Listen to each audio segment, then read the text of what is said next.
Почитувани граѓани, техничка грешка, образложение за евроврзницата. И да е техничка грешка, почитуван премиер, и да не се изпълнети условите и битието на кривичното дело злоупотреба на службена положба и властување. Постои друго кривично дело. Несовесно работење во службата, и таму има предвидено санкции. Почитуван премиер, дали самиот ќе се подвргнете ќе се понесете на одговорност пред законот, доколку наредната евроврзница која што ќе се издаде биде макар и со 0,05% повисока од она што беше веќе издадена и можеше да се реализира, а со тоа ќе ги сервисиравте и сите потребни буџетски средства, односно сите расходни страни кои што ви беа планирани во буџетот.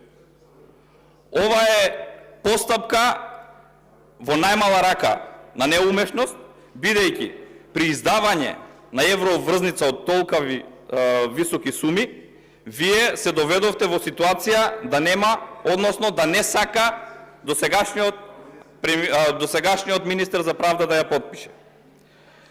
Ова е само следствено на сето она што се случува и во администрацијата, и во сите органи кои што се во функција на граѓаните, односно се во обврска да ги исполнуваат обврските, односно правата на граѓаните во Република Македонија. Токму и предлогот кој го предлагате да се разреши, не видовме никаков напредок од страна на владата во однос на реформа во администрацијата. Каде заглавија овие постапки? Борба со корупцијата. Немате никаква борба со корупцијата.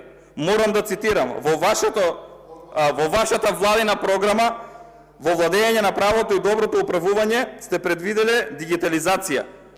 Деновиве видовме дека од дигитализација не знаете и не можете да ја одржувате она база и оние податоци кои што се веќе воспоставени, а не да ги дигитализирате и правосудните органи и целокупното административно работење. Независно и ефикасно правосудство. 3% кај граѓаните доверба, 97% недоверба. Тоа значи кога одите по улица, од 100 граѓани само тројца ќе ви кажат дека во правосудството имаме владење на правото, односно се почитуваат законите, се работи по закон и устав, а тоа знаете кои се тие граѓани? Тие се или вработени во правосудните органи или некои членови од нивните фамилии, кои што не смеат да кажат дека не се работи по закон и устав. Професионализација на институциите и превентивни мерки. Од професионализација на институциите ве демантираат вашите институции, почитуван премиер. Односно, Државната комисија за спречување на корупција излегува и кажува 12% се реализирани обврските согласно стратегијата за борба со корупцијата. 12% од предвидените мерки се реализирани. Понатаму, вашите институции, професионализација на институциите, излегува министерот за правда вели, согласно стратегијата за реформа во правосудниот систем од 2017 до 2022, завршена 22, имаме реализација само на 20% од буџетските средства предвидени за тоа. Сето ова е следствено на она што го кажав.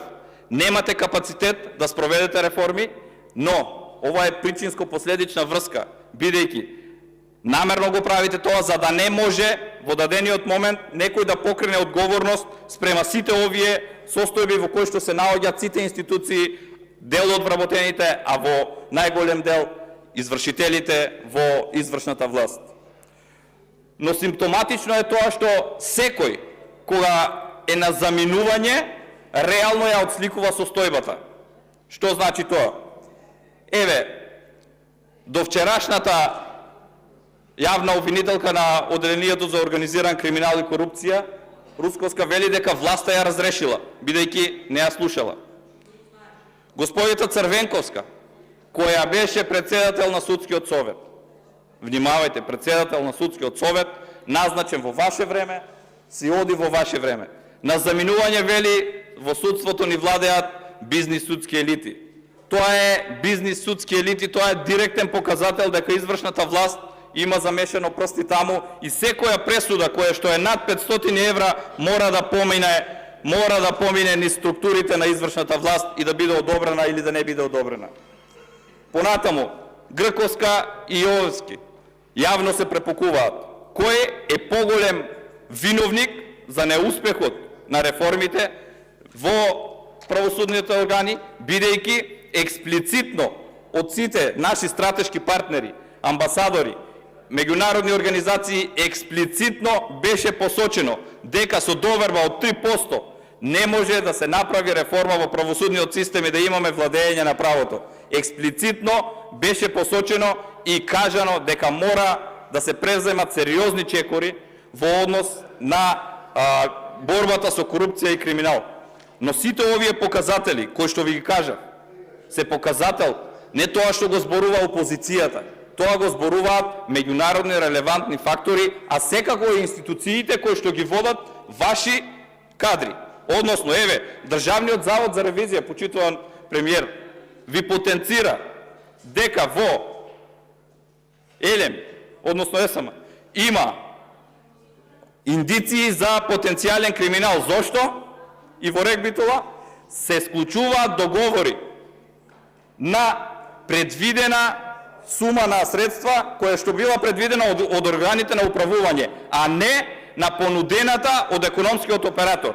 И за тоа ниту Јовевски, ниту вие преземавте некаква одговорност или активност. Тоа го кажува Државниот завод за ревизија. Не го кажувам јас или само опозицијата. Ова го потенцирам бидејќи сите клучни фактори кои што работат на оваа тема посочуваат дека има огромни индиции за криминали.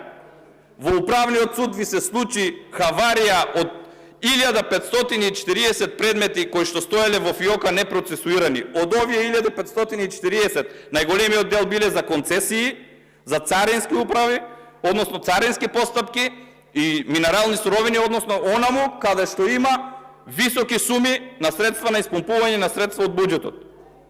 За да од господјата Црвенковска бидам коригиран, не биле 5000, биле 1540. И овие да биле 1540, овие се или застарени, или веќе се затворени предмети. Огромна штета, огромни штети, за кои што никој не сноси одговорност, а оној кој што сакате да го правите уставен судија, не превзема никакви активности и допрен глас до него никако да допре. Еве, конкретни предмети, немаме никаков допрен глас до него.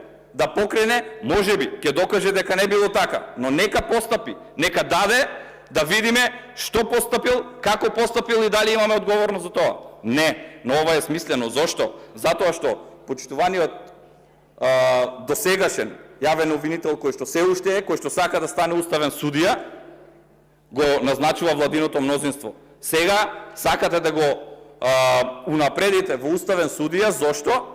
Затоа што она што ви го потенцирав, во сите оние членови кои што ви ги потенцирав, во најголем дел, вие ќе се најдете во многу блиска иднина. И затоа тогаш ќе имате влијание врз Уставниот суд, на кој што од штабовите ќе му наредите да истиот укине или поништи одредби, конкретно од кривичниот законник, за да се спасите самите вие и оние кои што биле околу вас.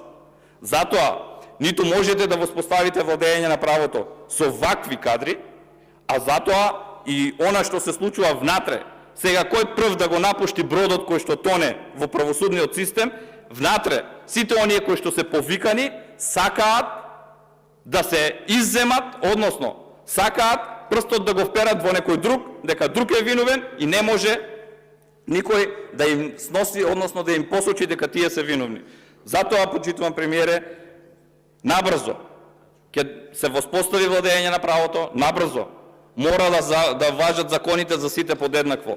Но со кадри како Јовевски, кој што не ја повика ниту Црвенковска, кој што не ги повика ниту председателот на Управниот суд, кој што не ве повикал ниту вас, кој што не ги повикал оние од Државниот завод за ревизија, за да процесуира предмети, за да се преиспита и да се тргни сомнежот во јавноста дека се злоупотребени милионски суми на средства, а во дадениот момент тоа треба да го направи и за Фондот за здравство, и за Министерството за финансии во однос на издавањето на евроврозницата. Да се прецизира каде е одговорноста, доколку нема да се оттргне сомнежот, но доколку има да се процесуира и секој соодветно да одговара.